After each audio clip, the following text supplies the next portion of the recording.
कोई बोले राम राम राम राम राम, कोई बोले राम राम, कोई खुदाए, कोई सेवे गुसैया, कोई अलाए अलाई, कारण करण करीम करीम, कृपा धारे रहीम रहीम, कारण करण करीम। कोई नावे तीरथ कोई हज जाई, कोई करे पूजा कोई सिर निभाई, कोई पढ़े वेद वेद, कोई पढ़े वेद, कोई कतेब, कोई ओढ़े नील, कोई सफेद सफेद, कारण करण करीम करीम, कृपा धारे रहीम रहीम, कारण करण करीम।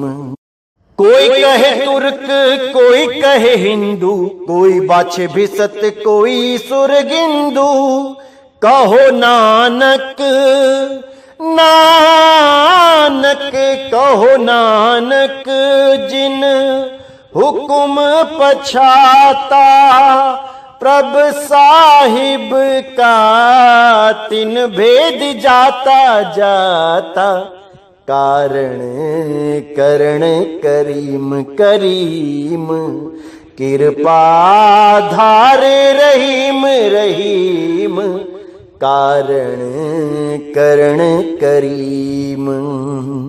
कोई बोले राम राम राम राम राम, कोई बोले राम राम, कोई खुदाए, कोई सेवे गुसैया, कोई अलाए अलाए, कारण करण करीम करीम, कृपा धारे रहीम रहीम, कारण करण करीम।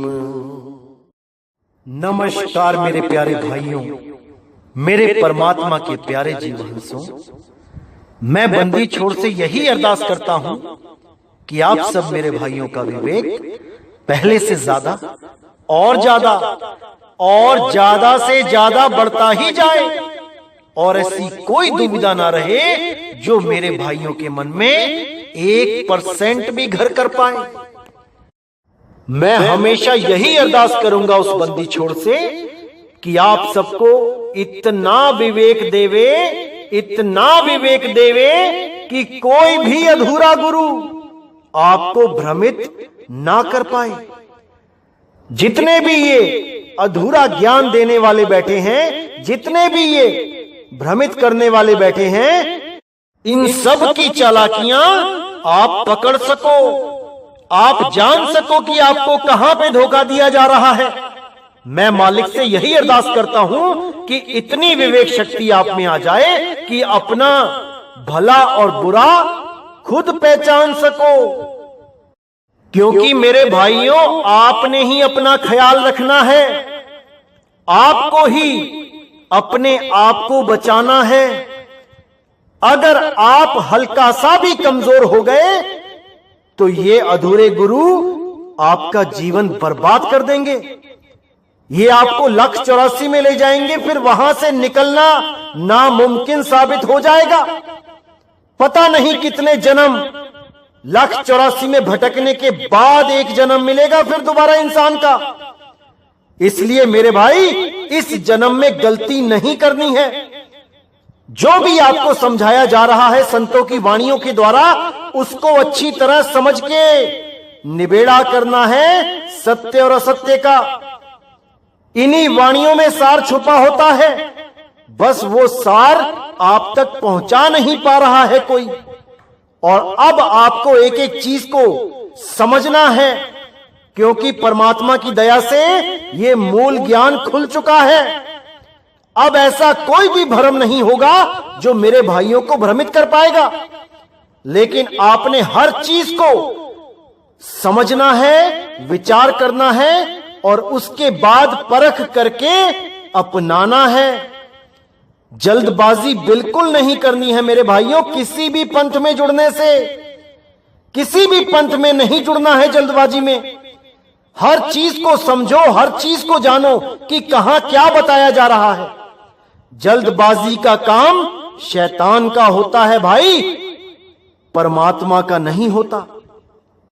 जो लोग कहते हैं कि आओ तुम्हें परमात्मा एक पल में दिखा देते हैं, एक पल में लखा देते हैं, परमात्मा दिखाई देने लग जाएगा, ये सब माया जाल है मेरे भाई, माया जाल है। गुरु केवल भेद बताता है परमात्मा का, ध्यान की विधि बताता है कैसे करना है। उसके बाद मालिक खुद दया करता है, वो देखता है कब किसको क्या देना है। गुरु केवल अरदास कर सकता है परमात्मा से और उसकी अरदास कभी खाली नहीं जाती। इसीलिए मेरे भाइयों, हर चीज को समझो, हर चीज को जानो और गुरु जरूर धारण करो। बिना गुरु धारण किए आपको ज्ञान नहीं हो सकता। लेकिन गुरु के पास ज्ञान अर्जित करने जाओ, ना कि ज्ञान चुराने, क्योंकि जैसा आपका भाव होता है आपका अंतर्मन वैसा ही हो जाता है। अगर आप किसी भी पंथ में ज्ञान चुराने जाते हो तो आप चोर ही कहलाओगे। भले आप वहां से ज्ञान चुरा के वही बातें बोलने लग जाओ जो हम कह रहे हैं, या और कोई पंथ से ज्ञान चुरा के लेके वही बातें करने लग जाओ जो वो पंथ कर रहा है, इससे आप गुरु नहीं बन जाते। ऐसे लोगों को कैसे पकड़ा जाए मेरे भाइयों, आपको एक तरीका बताता हूं। कोई भी गुरु धारण करना है, कोई भी, आप उससे यह पूछो कि यह ज्ञान आपको कहां से मिला, किस गुरु की आप शरण में गए कि आपको यह ज्ञान प्राप्त हुआ। आप देखोगे कई यूट्यूब चैनल 5-5, 7-7, 10-10 साल पुराने हैं और आज तक ये ज्ञान नहीं बोल पाए। लेकिन आज हमारे सत्संग सुन सुन के हमारी ही भाषा बोलने लगे। इसी को बोला गया है कौवा चला हंस की चाल, और अपनी चाल भी भूल गया। अब इन लोगों से आप जब पूछोगे कि आपका गुरु कौन है, तो देखो कितना शातिराना अंदाज से ये आपको भरमाने की कोशिश करेंगे कि हमें गुरु की जरूरत नहीं है, हमें तो स्वयं से ज्ञान हो गया, परमात्मा ने डायरेक्ट हमें ज्ञान दे दिया। अरे परमात्मा ने तो डायरेक्ट ज्ञान धर्मदास जी को नहीं दिया, वो भी एक गुरु बन के उसके सामने बैठे आके। परमात्मा ने डायरेक्ट ज्ञान दादू जी को नहीं दे दिया, वो भी बूढ़ा बाबा के नाम से उनके सामने आके बैठे मिले वहां पे। परमात्मा ने गरीबदास जी को डायरेक्ट ज्ञान तो नहीं दे दिया, वो भी कबीर साहब का रूप धारण करके उनके सामने बैठे आके। परमात्मा ने नानक जी को तो ज्ञान डायरेक्ट नहीं दे दिया। बेई नदी पे जिंदा बाबा के नाम से वो भी गुरु बन के उनको मिले, तो तुम्हें कहां से डायरेक्ट ज्ञान दे दिया भाई। तुम इतने बड़े ज्ञानी हो गए कि इन संतों से भी आगे निकल गए। थोड़ी तो शर्म करो, पता नहीं कहां लेके जाएंगे ऐसे लोग इन जीवों को जिनको ये अपने पीछे लगा रहे हैं। दुख भी होता है, दर्द भी होता है, हैरानी भी होती है, लेकिन क्या करे, जीव अंधा है, कहीं भी जाने को तैयार हो जाता है परमात्मा के नाम पे। अरे पहले परख तो कर लो कि जो सौदा लेने जा रहे हो वो सौदा उसका है या कहीं से चोरी करके लाया है। अगर कोई अपनी दुकान का हीरा बेचता है कहीं भी खड़ा होके, वो डंके की चोट पे बेचता है, और जब एक चोर बेचता है तो वो छुप छुप के बेचता है। वो बताता नहीं है कि किस दुकान से हीरा प्राप्त हुआ है, क्योंकि बता देगा तो चोरी पकड़ी जाएगी। इसलिए मेरे भाई, कहीं से भी जुड़ना हो पहले गुरु का नाम पूछो। ये दुनिया भर के यूट्यूब चैनल बन के आ गए हैं और हमारे ही सत्संग सुन सुन के, हमारी ही भाषा बोल के 2020 में लोगों को भ्रमित करने में लगे हैं। क्योंकि काल भगवान ने भी बोला था कि तेरा पंथ चलने से पहले ही इतने पंथ चला दूंगा कि सत्य असत्य का निबेड़ा ही नहीं कर पाएगा ये जीव। इतनी धुनें दिखा दूंगा लोगों को, इतनी धुनों का ज्ञान दे दूंगा कि सब उसी में उलझ जाएंगे। आज कोई बांसुरी में उलझा है, कोई शंखनाद में उलझा है, कोई बीणा में उलझा है, कोई सारंगी में उलझ गया है, कोई इस झींगुर की आवाज में उलझ गया है जो 24 घंटे कानों में आती रहती है। इसी को सत्य मान के बैठ गए हैं लोग। इसी को सोचते हैं कि इसका ध्यान करो तो मानो जैसे मंदिर में भगवान की मूर्ति के आगे खड़े हो गए। ऐसा मूर्ख बनाते हैं ये लोग। इन लोगों से बच के रहना है मेरे भाइयों। ये वो आवाज नहीं है जो तुम्हें परमात्मा के दर तक पहुंचा सके, जो तुम्हें जगा सके। अरे वो परमात्मा की आवाज, वो अखंड नाद, जब आप उसका ध्यान करते हो और वो जब प्रकट हो जाती है तो आपको देह का भी अंदाजा नहीं रहता कि मेरी देह है कहां पे। और इस आवाज को तो आप 24 घंटे सुन सकते हो। सुनते सुनते आप हल्की सी पिन मारो अपने शरीर में, अगर आपको महसूस होता है वो दर्द, तो समझ जाना कि अभी उस शब्द से नहीं जुड़े। वो सार शब्द नहीं है, वो नकली शब्द है।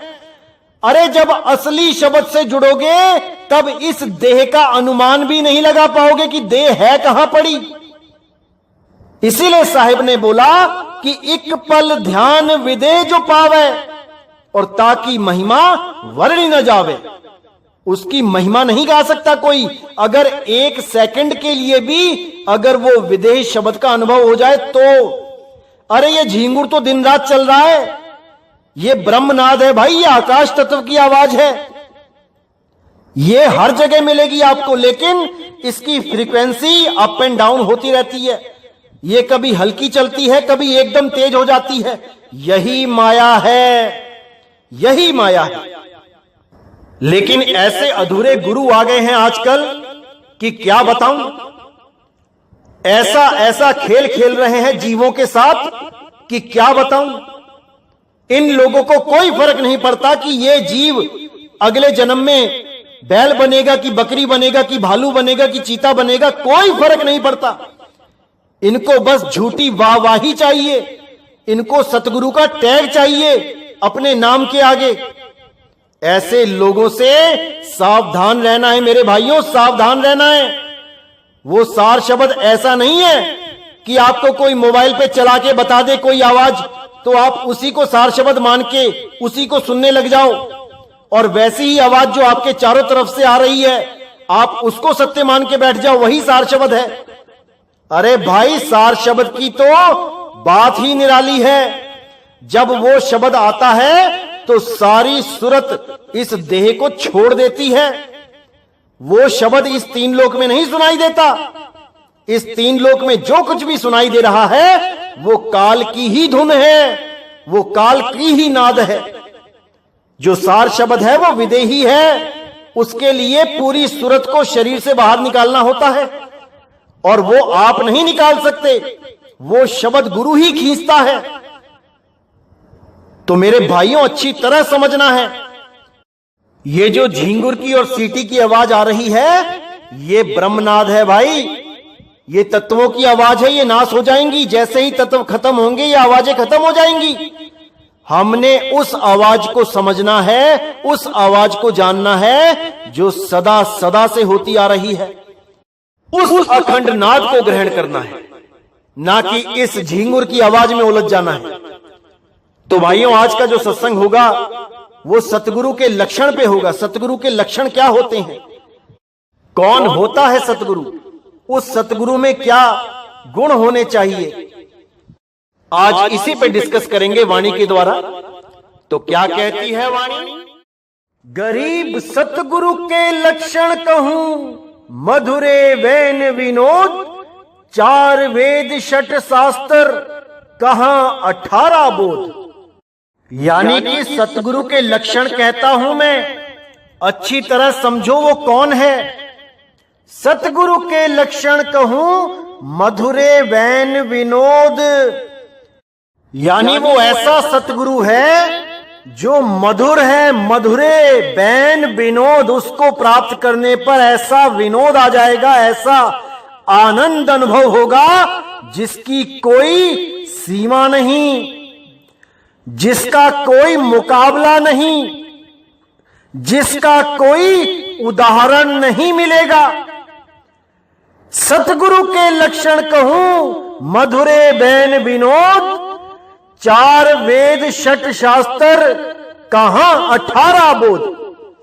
कि ये 4 वेद 6 शास्त्र 18 बोध, ये उसके बारे में कहां बयान कर सकते हैं? ये उसके जैसा आनंद कहां प्रदान कर सकते हैं?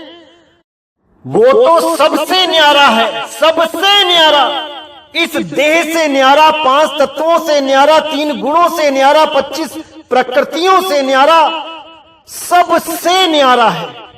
उसको यहां पर अनुभव किया ही नहीं जा सकता।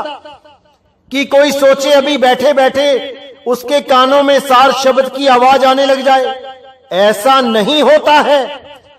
उसको प्राप्त करने के लिए भेदी गुरु से वो विधि प्राप्त करनी पड़ती है जिससे आपकी सूरत को उस शब्द में लगाया जा सके। और वो ऐसा नहीं है कि मोबाइलों पे उस सार शब्द की धुन को सुनाया जा सकता है, कि उसी से मिलती हुई धुन जो 24 घंटे चल रही है हमारे आजू बाजू, उस आकाश तत्व, उस ब्रह्मनाद को सुनवा के जीवन बर्बाद कर दिया जाए, ऐसा नहीं है। तो कहते हैं सतगुरु के लक्षण कहूं अचल विहंगम चाल, हम यमरापुर ले गया ज्ञान शब्द सरघाल। यानी सतगुरु के लक्षण मैं बताता हूं वो क्या है। वो शब्द गुरु अचल है, अचल, और वो केवल विहंगम चाल से ही प्राप्त होता है। यानी आपकी सुरत सीधी शब्द में लगनी चाहिए। ऐसा नहीं कि पहले आपको कोई और शब्द दिया जाएगा, उसका जाप करोगे मंत्रों का, मैं कौन हूं, मैं कौन हूं, मैं कौन हूं, उसके बाद केवल हूं रह जाएगा। उसके बाद कोई और अवस्था बनेगी, फिर और कोई नाम दिया जाएगा, फिर कोई और अवस्था बनेगी, फिर कोई और नाम दिया जाएगा। अरे नहीं भाई, ये सब माया जाल है। ऐसे शातिर लोगों से दूरी बना के रखें, ऐसे शातिर लोगों से अपने आप को बचा के रखें, नहीं तो आपका अनमोल जीवन बर्बाद कर दिया जाएगा। साफ बोलते हैं कि सतगुरु के लक्षण कहूं अचल विहंगम चाल, कि आपको सीधे एक लक्ष्य दिया जाएगा और उस लक्ष्य को प्राप्त करना ही आपके मोक्ष का, आपकी मुक्ति का कारण होगा। ना कि कोई और अवस्था बनेगी, उसके बाद कोई और अवस्था बनेगी।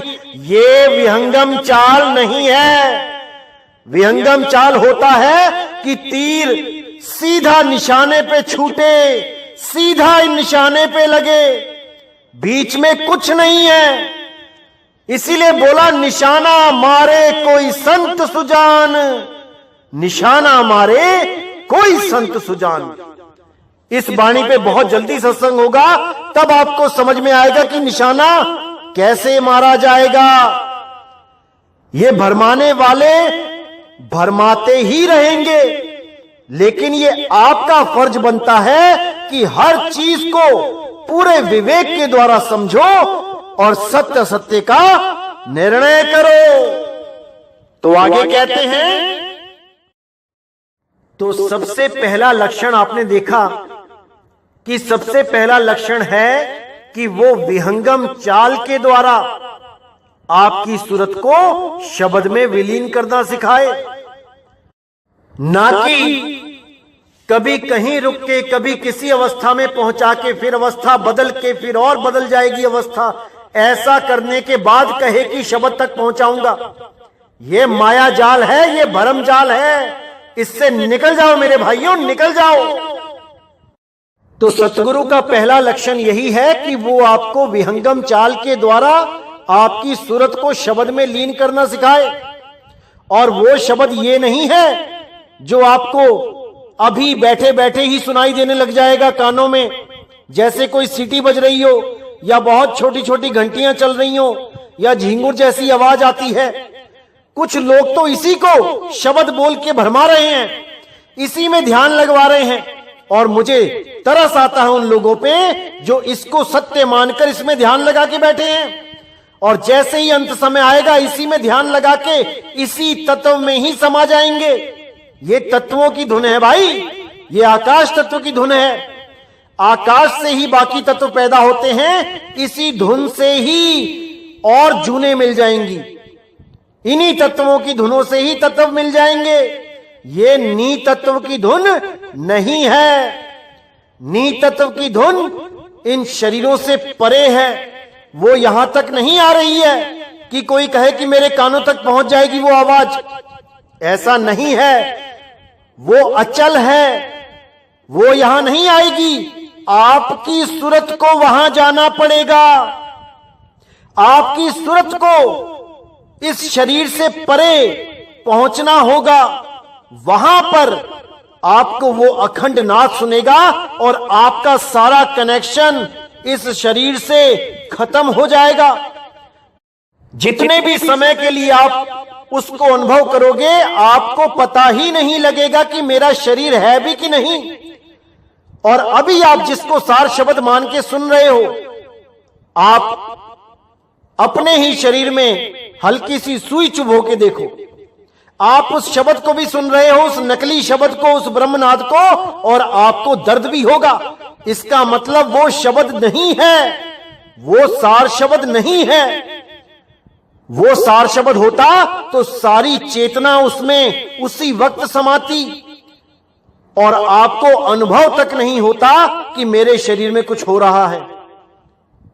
यह मैं उस अवस्था की बात कर रहा हूं जब आप केवल और केवल सार शब्द में लीन होते हो।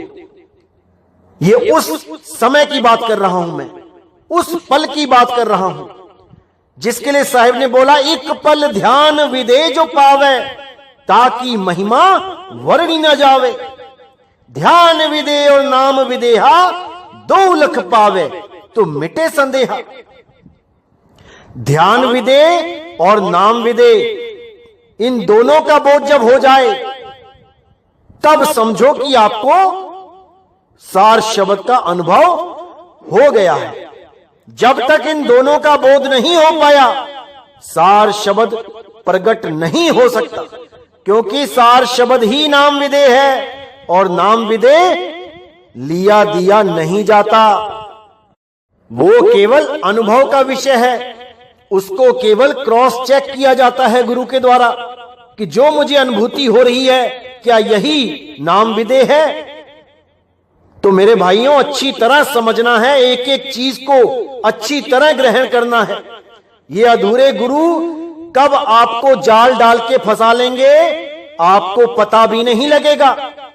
जैसे मछली देखने में बहुत होशियार लगती है, इतनी फुर्तीली होती है कि आप जैसे ही हाथ डालते हो पानी में, एकदम फुर्ती के साथ वो इधर उधर होके निकल ही जाती है। आप पकड़ नहीं सकते उसको पानी में। लेकिन जब आप चालाकी से एक कांटा फेंकते हो पानी में और उसके ऊपर चारा लगा लेते हो, तब वो नहीं समझ पाती कि जिस चारे को वो खाने जा रही है वो उसका भोजन नहीं है, बल्कि वो खुद किसी का भोजन बनने जा रही है। इसी प्रकार काल निरंजन ने ये ब्रह्मनाद, ये झिंगुर जैसी जो आवाज चलती है, जो आजकल लोग मोबाइलों पे सुना रहे हैं सार शब्द बोल के, ये आवाज यहां प्रकट की हुई है। और जो भी उसमें ध्यान लगा रहा है, याद रखना मेरे भाइयों, तुम वो मछली हो जो काल निरंजन के जाल में फंस गए हो। अभी भी अगर तुमने विवेक नहीं लगाया तो याद रखना उसका भोजन बन जाओगे। वो धुन यहां नहीं है जहां तुम्हें सुनवाई जा रही है। अरे तुमने कान से सुना उसको मोबाइल में और तुम उसके जैसी ही एक धुन को पकड़ के बैठ गए जो आकाश तत्व की धुन है। पूछो अपने गुरु से कि 5 तत्वों की अलग अलग धुनें कैसी होती हैं, बताए जरा, क्योंकि हर तत्व की अलग धुन होती है। लेकिन परमात्मा की धुन निहित तत्व है, वो तत्वों से परे है। वो यहां बैठे बैठे झिंगुर की आवाज की तरह सुनाई नहीं देती, उसकी प्राप्ति करनी पड़ती है। उस धुन में ध्यान धरना पड़ता है। धुन में ध्यान, ध्यान में जाना, गुरमुख अकत कहानी। बाबा नानक साहिब कहते हैं कि उस धुन में ध्यान धरना पड़ेगा, लेकिन उस ध्यान की विधि कैसे पता लगेगी, वो केवल भेदी गुरु बताएगा। तब आप उसको प्राप्त कर सकते हो। अन्यथा ऐसे नहीं कि बैठे बैठे झिंगुर की आवाज सुनते रहे और अंत समय में प्राण निकल गए और झिंगुर बन के ही आ गए यहां पे। क्योंकि जहां आशा तहां वासा। समझ जाओ मेरे भाई, इसको समझ जाओ। तो पहला लक्षण आपको समझ में आ गया कि सतगुरु का क्या लक्षण होता है, जो विहंगम चाल से जोड़ता है। ना कि पहले वो ब्रह्मा जी के लोक, फिर विष्णु जी के लोक, फिर शंकर जी के लोक, फिर ब्रह्म लोक, गोलोक, ऐसे करते करते सतलोक, अलख लोक, अगम लोक, अनामी लोक ऐसे पहुंचाता है। नहीं, वो सीधे शब्द में ही वास करवाता है, वो सीधे शब्द में ही सूरत को लगवाता है। तो दूसरा लक्षण है कि वो काम वासनाओं से रहित होना चाहिए, यानी उसके मन में काम के प्रति कोई वासना नहीं होनी चाहिए। अगर वो सच में एक आत्मज्ञानी है, वो सच में आत्मा के आनंद को प्राप्त कर चुका है, तो वो कभी भी शरीर से यानी हड्डी के ढांचे से, मांस से, इस चमड़ी से, इससे प्रेम नहीं करेगा, इस वासना में नहीं उलझेगा। अगर सच में उसने आत्मज्ञान को प्राप्त किया है तो।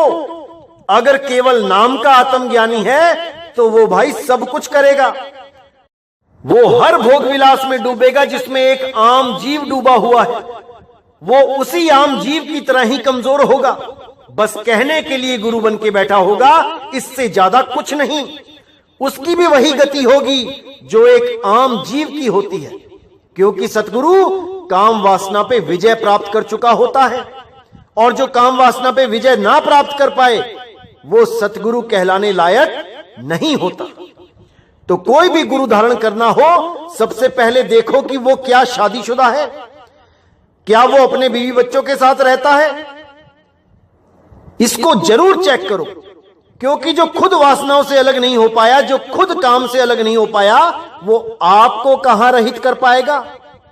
इसीलिए साहिब ने बोला, जहां काम तहां राम नहीं, जहां राम नहीं काम, दो कभी न मिलसी रवि रजनीक ठाव। वो दोनों कभी नहीं मिल सकते एक ठाव पे।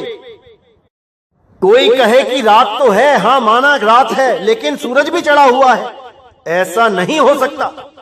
जैसे आजकल ये लोग गुरु लोग कहते हैं कि हां हां हम शादीशुदा हैं लेकिन हम आत्मज्ञानी हैं, ऐसा नहीं हो सकता मेरे भाई, नहीं हो सकता। क्योंकि जिसको आत्मज्ञान ही हो गया वो आनंद का समुंदर साथ लेके चलता है। वो इन काम वासनाओं से मिलने वाली दो चार बूंदों के चक्कर में नहीं पड़ता, इस झूठे आनंद के चक्कर में नहीं पड़ता। वो परम आनंद साथ लेके चलता है, पूरा समुंदर उसमें ही समाया होता है। उसको इस हड्डी से, इस चमड़ी से सुख की आशा नहीं रहती। आत्मज्ञानी गुरु एक तरह से पूरे जगत का पिता हो जाता है। सब उसको अपने बच्चे ही नजर आते हैं, चाहे वो कोई लड़का हो चाहे वो कोई लड़की। वो भोग विलास के लिए सोच भी नहीं सकता किसी के साथ भी, क्योंकि वो उस अवस्था को प्राप्त हो चुका है जहां पर परमात्मा और वो दो नहीं है, वो एक ही है। और अगर वो अभी भी शादी ब्याह के चक्कर में रहता है, भोग विलास के चक्कर में रहता है, तो इसका मतलब उसको मन ने भरमा दिया है कि तू आत्मज्ञानी हो गया है। असल में उसने कभी आत्मज्ञान का स्वाद चखा ही नहीं। अच्छी तरह समझना है मेरे भाइयों, इसको अच्छी तरह समझना है। तो तीसरा लक्षण है कि वो क्रोधी नहीं होना चाहिए। आप अगर अपने गुरुओं के आसपास रहते हैं तो आप उन पे विचार करें, उनके व्यवहार पे विचार करें कि क्या उसको क्रोध आता है। और क्रोध दो प्रकार का होता है। एक होता है किसी की भलाई के लिए क्रोध किया जाए, जैसे बच्चों को डांटते हैं कि ये काम मत करो वरना मार पड़ेगी। ऐसा क्रोध करना कोई बुरा नहीं होता, ये किसी की भलाई के लिए ही आप उसको क्रोध कर रहे हो, समझा रहे हो। इस प्रकार का क्रोध करने से आप क्रोधी नहीं कहलाए जाओगे और ना ही कोई गुरु क्रोधी कहलाया जाएगा। असल में क्रोध क्या होता है, जैसे मान के चलो किसी का फोन आपके गुरुजी को आ गया और आपके गुरुजी की कोई बहस होने लग गई फोन पे, और धीरे धीरे बहस बढ़ने लग गई तो गुरुजी अपना आपा ही खो गए और क्रोधवश आके उसको गालियां देने लग जाएं, मां बहन की गालियां देने लग जाएं, तो ऐसे गुरु को क्रोधी ही कहा जाएगा जिसके मुंह से किसी को भी गाली निकल जाए। यानी अभी उसको अपने ऊपर कंट्रोल ही नहीं है। अभी वो यही नहीं समझ पाया है कि जिसका फोन उसको आया है वो भी मालिक का ही बच्चा है, वो भी परमात्मा का ही जीव है। अगर वो तुम्हारे से विरुद्ध कुछ बात कर भी रहा है तो तुम ज्यादा से ज्यादा क्या करो, उसका फोन काट दो, ना कि उसको गालियां देने लग जाओ। अगर ऐसा कोई गुरु करता है उसको तत्काल ही त्याग देना चाहिए। यह क्रोध का ही लक्षण है और क्रोधी गुरु कभी किसी को पार नहीं कर सकता। तो चौथा लक्षण क्या है कि वो हर प्रकार के लोभ से दूर होना चाहिए। लोभ क्या होता है इसको अच्छी तरह समझें।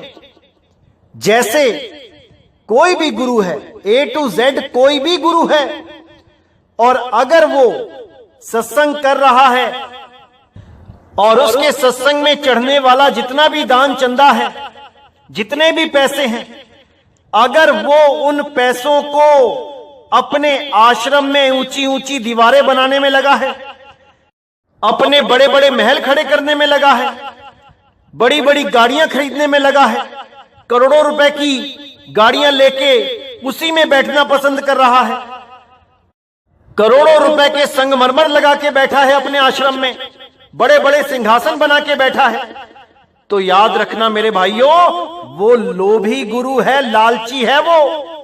वो केवल तुम्हें दिखाने के लिए गुरु बना बैठा है, वो तुम्हें दिखाने के लिए एक सन्यासी बना बैठा है, लेकिन उसका अंतर्मन सन्यासी नहीं है। केवल बाहर से चोले पहनने से कोई सन्यासी नहीं हो जाता। उसके मन में तो एक आम आदमी से भी ज्यादा वासना छुपी है माया की। वो एक झोपड़ी में नहीं रह सकता, उसको रहने के लिए बड़े बड़े महल चाहिए।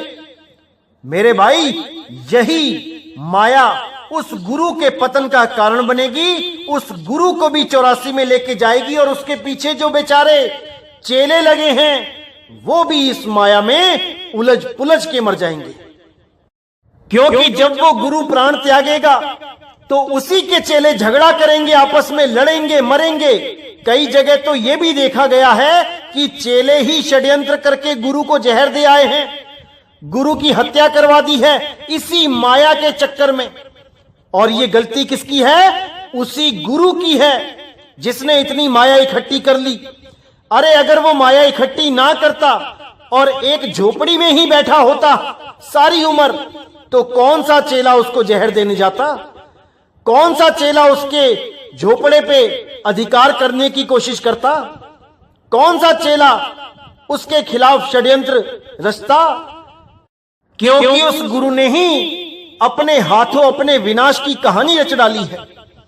अरे यही माया के चक्कर में तो बड़े बड़े राजा महाराजा मारे गए। वही माया अगर साधु संतों ने इकट्ठी करके रख ली, बड़े बड़े मंदिर बना दें, बड़े बड़े ट्रस्ट बना दें, बड़े बड़े महल बना दें, तो उनमें और राजाओं में फर्क क्या रहा? कोई फर्क नहीं रहा। वही षड्यंत्र उन राजाओं महाराजाओं के यहां होते थे, वही षड्यंत्र इन आश्रमों में होने लग जाएंगे। क्या फर्क रहा? तो मेरे भाई, ऐसा गुरु धारण करो जिसके अंदर इन ईंट पत्थरों से कोई मोहब्बत ना हो, वो एक झोपड़ी में भी सारा जीवन काटने का सामर्थ्य रखता हो। क्योंकि उसको ये बोध होता है कि ये शरीर ही जब हमारा नहीं है तो ये महल अटारियां कहां हम लेके जाएंगे। ऐसा गुरु धारण करो जो माया से परे हो, जो लोभ से परे हो। और अगर जो चंदा, जो पैसा चढ़ता भी है, वो भी केवल संगत के कल्याण के लिए लगाए। ग्रंथ छापे, उनको बांटे, बहुत कम कीमतों में बांटे, ताकि गरीब आदमी को भी उस ग्रंथ को पढ़कर ज्ञान प्राप्त हो और वो भी परमात्मा के मार्ग में तत्पर हो सके, आगे बढ़ सके।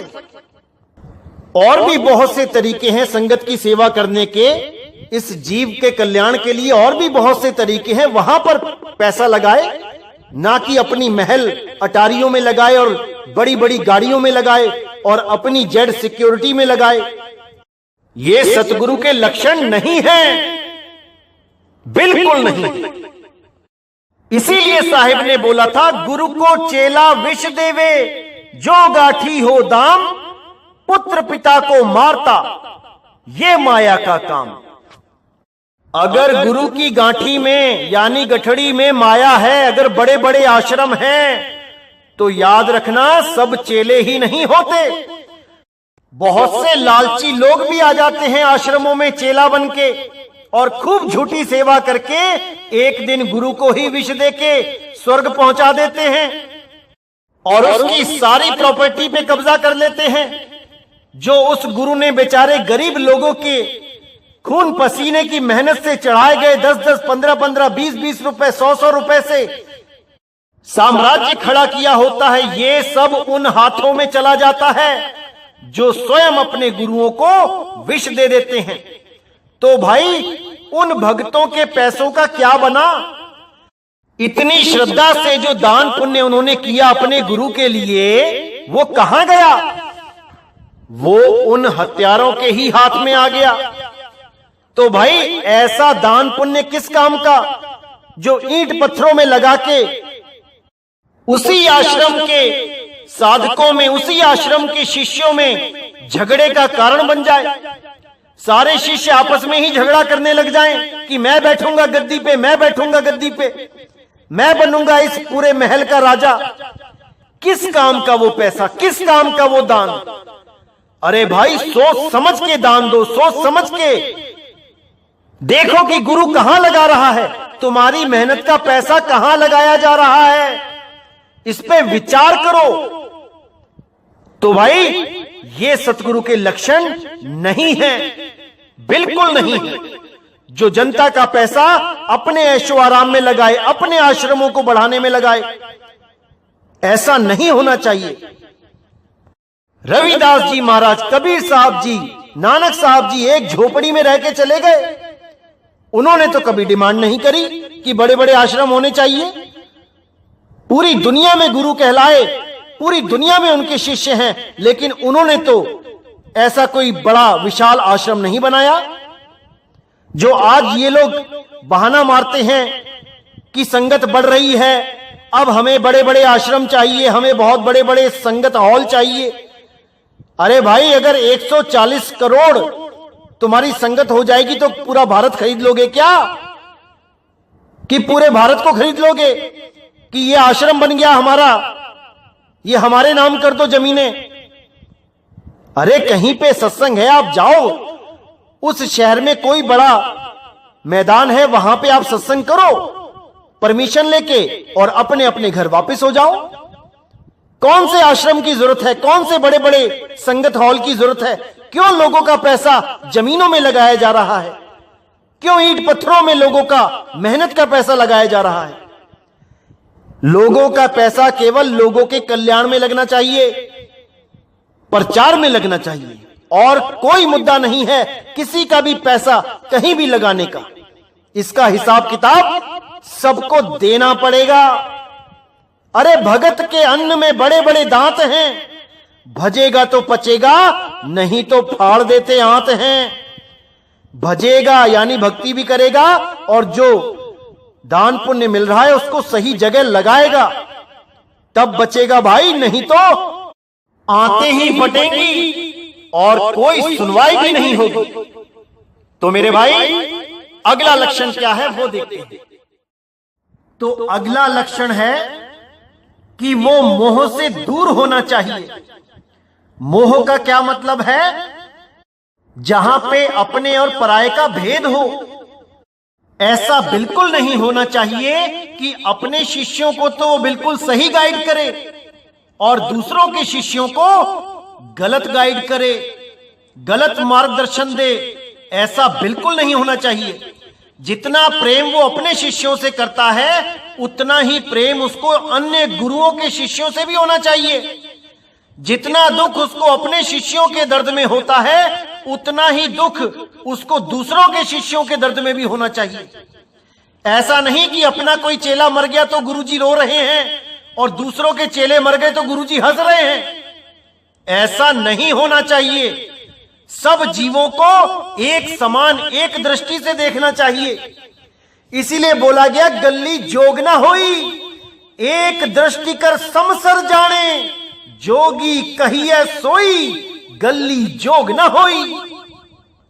कि बातों से कोई जोगी नहीं हो जाता, उसके भाव देखो, उसके संस्कार देखो, उसकी आदतें देखो, तब समझ में आता है कि वो सच में एक जोगी है कि नहीं। जोगी का मतलब अब कोई ये ना समझ ले कि कानों में कुंडल डालने वाले जोगी होते हैं।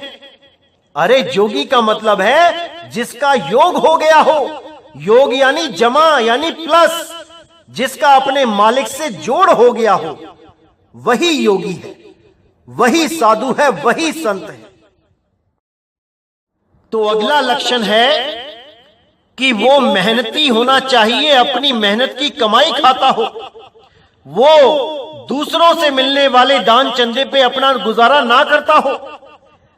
बहुत जरूरी है कि वो अपनी हक हलाल की कमाई खाता हो और वो कभी भी अपने लिए किसी से कुछ ना मांगे, गरीबी में जिए, परमात्मा के नाम के सहारे जिए, लेकिन अपने लिए कभी किसी से कुछ ना मांगे जब तक उसके हाथ पैर सलामत हैं।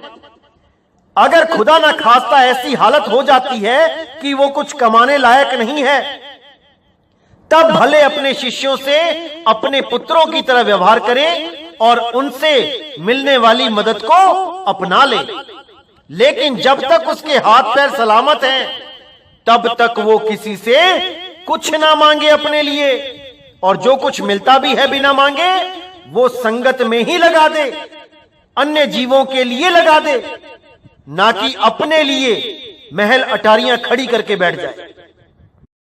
अगर महल अटारियां खड़ी करने का इतना शौक ही है तो अपनी मेहनत के कमाए हुए धन से करो, करो दिहाड़ी जितनी करनी है, करो बिजनेस जितना करना है, लेकिन संगत के पैसे को अपने घर पे अपने महल में मत लगाओ। उनके पैसों से बड़ी बड़ी गाड़ियां मत खरीदो। इन सब का हिसाब किताब तुम्हें देना पड़ेगा, तुम्हें देना पड़ेगा। तो अगला लक्षण है कि कोई भी गुरु जो मीट, मांस, अंडा, मछली, कोई नशा, तंबाकू, जर्दा, खैनी, बीड़ी, कोई गांजा, अफीम, चरस, हीरोइन, कुछ भी ऐसा यूज करता है या अपनी संगत को अलाउ करता है कि तुम ऐसा कर सकते हो, ये नशे, ये मीट, मांस, अंडा, शराब, ये तुम खा पी सकते हो, अगर कोई भी ऐसा गुरु है तो वो सतगुरु नहीं है। ये गुरुआ लोग हैं, नकली गुरु हैं, अधूरे गुरु हैं। ये आपको कहते हैं कि ये नशे, ये मीट, मांस, अंडा, ये तो शरीर खाता है, आत्मा कुछ नहीं खाती, आत्मा को इससे कोई लेना देना नहीं है। ऐसा अज्ञान फैला के ये लोगों के कर्म खराब कर देते हैं। अब इनको कोई पूछने वाला हो कि जैसे किसी आदमी ने किसी का कत्ल कर दिया और जज के सामने जब उसको पेश किया गया और वो बोले जज साहब कत्ल तो मेरे शरीर ने किया है, मेरी आत्मा ने नहीं किया है, मुझे बख्श दो, तो जज क्या बोलेगा? ठीक है भाई, तेरी आत्मा को बख्श दिया, लेकिन तेरे शरीर ने जिसका कत्ल किया है उसके अपराध में, उसकी सजा में तेरे शरीर को फांसी पे लटकाया जाएगा। तेरी आत्मा से हमने कुछ नहीं कहना, तेरी आत्मा बिल्कुल निर्मल है, उसने कोई पाप नहीं किया है, लेकिन तेरे शरीर ने पाप किया है, तेरे शरीर को नहीं छोड़ा जाएगा। तब क्या हालत होगी आपकी? अरे मेरे भाइयों, जितने कर्म तुम खराब कर रहे हो ये तुम्हारे शरीर को ही भोगने पड़ेंगे, और इन पापों को भोगने के लिए तुम्हें ही आना पड़ेगा शरीर में। जैसे आज आके बैठे हुए हो वैसे ही तब आना पड़ेगा जब इन सारे कर्मों का हिसाब किताब दोगे। तो ऐसे गुरुओं को तो पैर भी हाथ नहीं लगाना चाहिए जो ऐसी शिक्षा देके समाज का बेड़ा गर्क कर देते हैं। याद रखना भाइयों, कोई भी गुरु गांजा, अफीम, चरस, भांग, तंबाकू, जर्दा, खैनी कुछ भी यूज करता है, उसको तत्काल त्याग दो, वो तुम्हें पार नहीं कर सकता।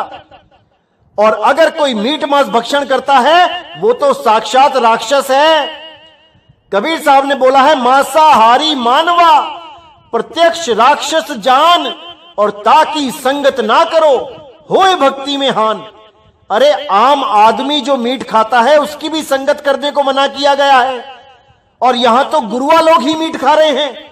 ऐसे लोगों को तत्काल त्याग देना चाहिए। अब जो सबसे इंपॉर्टेंट लक्षण है वो क्या है, जो उस गुरु में बिल्कुल नहीं होना चाहिए, वो है अहंकार। अहंकार ही सबसे बड़ी बीमारी है, जो जन्म मरण का सबसे बड़ा कारण है। अगर अहंकार ना हो तो कोई कर्म हो ही नहीं सकता। सब कर्मों का जो जड़ है वो अहंकार है। इसी अहंकार के चलते बड़े बड़े ऋषि मुनि, बड़े बड़े देवी देवता उस मुक्ति पद को प्राप्त नहीं कर पाए। ये अहंकार बड़े बड़े योगी सिद्धों को खा गया। इस अहंकार से कोई बिरला ही बचा है। इस अहंकार से बचना सबके बस की बात नहीं है। कैसे पता लगे कि हमारा गुरु अहंकारी है कि नहीं? बहुत विवेक लगाना पड़ेगा मेरे भाइयों इस चीज को समझने में। कबीर साहब कहते हैं, माया तजनी सहज है, मान तजा नहीं जाए, मान मुनि मुनिवर गले, मान सबन को खाए। ये मान बड़ाई ही सबसे बड़ी प्रॉब्लम है। अगर इस मान बड़ाई में गुरु फंसा हुआ है तो मेरे भाई आपको वो कभी मुक्त नहीं कर पाएगा। क्योंकि जिस शब्द के सिमरन से उसी का मान खत्म नहीं हो पा रहा है, वो भी अभी मान अपमान में फंसा है, वो आपको कब मुक्त कर पाएगा? आपको कौन सा शब्द लखाएगा जिससे आपका मान अहंकार खत्म हो जाए? बहुत इंपॉर्टेंट है, इस पे पूरा विचार करना है। कैसे पता लगे कि मेरा गुरु अहंकारी नहीं है, उसमें मान बढ़ाई की चाह नहीं है? आप परख कीजिए और देखिए, क्या मेरा गुरु किसी और संत महात्मा को अपने आश्रम पे इनवाइट करता है, बुलाता है? क्या मेरे गुरु के आसन के ऊपर बैठकर कोई और महात्मा उसी परमात्मा की महिमा गा सकता है जो परमात्मा मेरे गुरु का भी है? यानी जिस पिता की महिमा मेरा गुरु गा रहा है, क्या वो उसी पिता की महिमा किसी और संत महात्मा से गवा सकता है अपने आश्रम पे बुला के? या केवल अपने आप को ही महान सिद्ध करने में लगा है कि बस मैं ही जानता हूं, जो कुछ जानता हूं परमात्मा के बारे में, बाकी तो सब अज्ञानी है? अगर ऐसा है तो विचार करने की जरूरत है मेरे भाइयों। असली संत वो होता है जो सबको अपने आश्रम पे इनवाइट करे कि आओ, अरे आओ संतों मेला कीजिए, खाली है तो भर भर लीजिए और भरे हैं तो छक छक पीजिए। आओ संतों मेला कीजिए। अरे सबका एक परमात्मा है तो आ जाओ, एक ही दरबार में आओ, सारे सब मिलके महिमा गाएंगे, उस शब्द गुरु की पहचान बताएंगे। आओ सारे मिलके एक भाव से, एक प्रेम से सारे जगत को एक कर दें। इतना तो इन धर्मों ने नहीं बांटा इंसान को जितना इन गुरुओं ने बांट दिया है। मेरे पास है सच्चा नाम, मेरे पास है सच्चा नाम, और लेके क्या बैठे हैं? 52 अक्षर। मेरे पास है सच्चा मंत्र, क्या है? ओम है, सोहम है, ओम कलियम हरियम है, ज्योत निरंजन ओंकार है, रारंकार है, सतपुरुष काल मूर्त शब्द स्वरूपी राम है, और पता नहीं क्या क्या है। इन्हीं नामों में, इन्हीं अक्षरों में बांट के रख दिया इंसान को।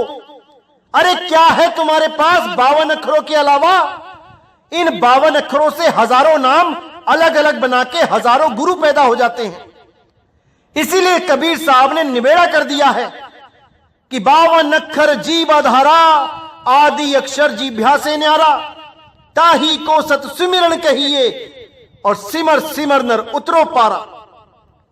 इन्हीं 52 अक्षरों के नाम देने वाले गुरुओं के लिए बोला, जो नर पड़े 52 के फेरा, सो नर जानो काल के चेहरा। जो भी 52 अक्षरों के नाम देके कहता है सारी उम्र इसको जपते रहो, वही काल का दूत है।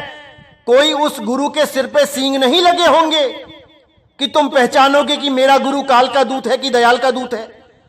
इन्हीं 52 अक्षरों की वजह से पहचान में आते हैं ये, इन्हीं गलत साधनाओं की वजह से, जप तप की वजह से पहचान में आते हैं ये कालदूत। और आपने ही पहचानना है, मैं तो केवल पहचान बता सकता हूं, बाकी काम आपने करना है। सत्य असत्य का निर्णय आपने करना है। तो अगला जो पॉइंट है, अहंकार का कैसे पता लगे कि मेरे गुरु में अभी मान बढ़ाई का, अहंकार का बहुत ज्यादा जोर है, कैसे पता लगे?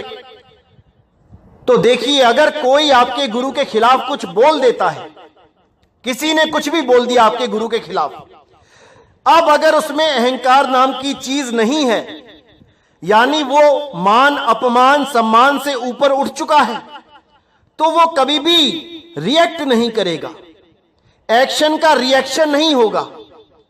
कई गुरु आपने देखा होगा कि उन गुरुओं के बारे में कोई हल्का सा भी गलत बोल देता है तो वो गुरु उठा के क्या करते हैं, मानहानि का केस दायर कर देते हैं।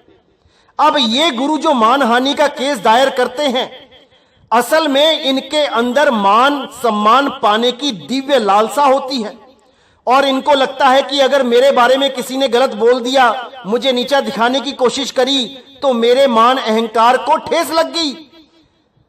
अब इस ठेस को ये सह नहीं पाते क्योंकि इनके अंदर मान सम्मान पाने का कीड़ा है।